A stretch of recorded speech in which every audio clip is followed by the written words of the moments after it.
Всем привет, дорогие друзья! В сегодняшнем видео мы вместе с вами приготовим вкусный домашний пирог на бретонском тесте с творогом и сливами. Сочетание творог, корицы, сливы никого не оставит равнодушными. Добро пожаловать ко мне на кухню!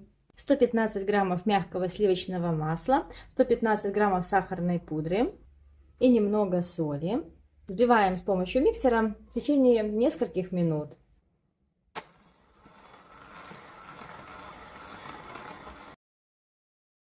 Взбиваю 2-3 минуты, затем добавляю одно яйцо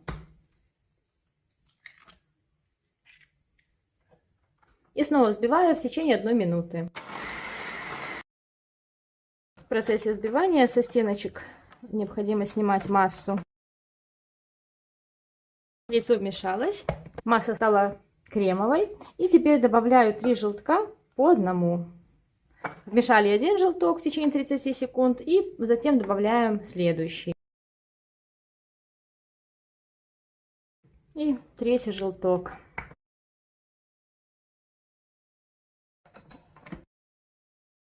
Вот такая красивая кремовая масса получается. И теперь всыпаю 140 граммов муки. Перемешаю на самой минимальной скорости миксера недолго, чтобы получилось тесто.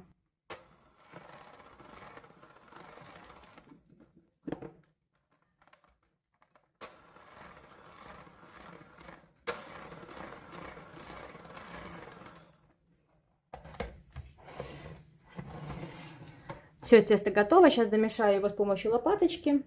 И можно переместить тесто в форму. Форму у меня это стеклянная форма диаметром 21 сантиметр. Смажу сливочным маслом. Удобно это делать с помощью обертки от масла.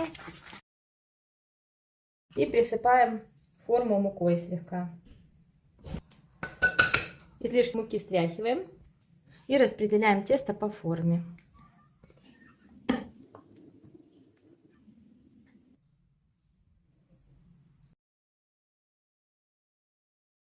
Отставляю форму с тестом пока в сторону и приготовлю творожную начинку. Для начинки нам понадобится 380 граммов творога, 2 белка берем из тех, что остались от приготовления теста, щепотку соли, 90 граммов сахара и 35 граммов муки. Можно заменить на кукурузный крахмал при желании, но мне с мукой нравится больше. И пробиваем все с помощью погружного блендера в однородную массу. Масса должна получиться однородная, без комочков, и не очень жидкая, и также не очень густая. Если масса получилась слишком густая, можно добавить чуть-чуть сметаны. Если слишком жидкая, вдруг творог слишком влажный был, можно немножко еще добавить муки. Сливы нарезаем на дольки.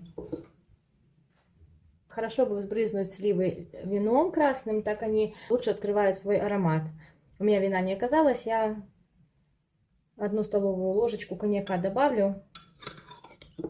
Он весь испарится, алкоголь испарится, а аромат коньяка останется. И теперь помещаю на тесто подготовленную творожную массу. И теперь распределяю сливы. Смешиваю 2 столовые ложки сахара и столовую ложку корицы. И обильно посыпаю пирожок. И отправляю пирог в духовку, разогретую до 180 градусов. Вынимаем готовый пирог из духовки. Он выпекался у меня 40 минут. Вам может понадобиться чуть больше, чуть меньше времени. Все будет зависеть от особенностей вашей духовки. Даем ему остыть в форме. Такой он получается аппетитный. И затем его можно будет нарезать и подавать.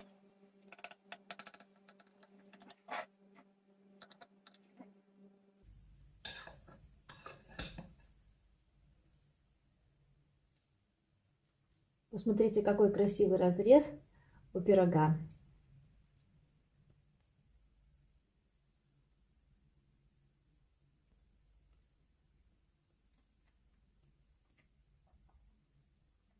Просто пальчики оближешь.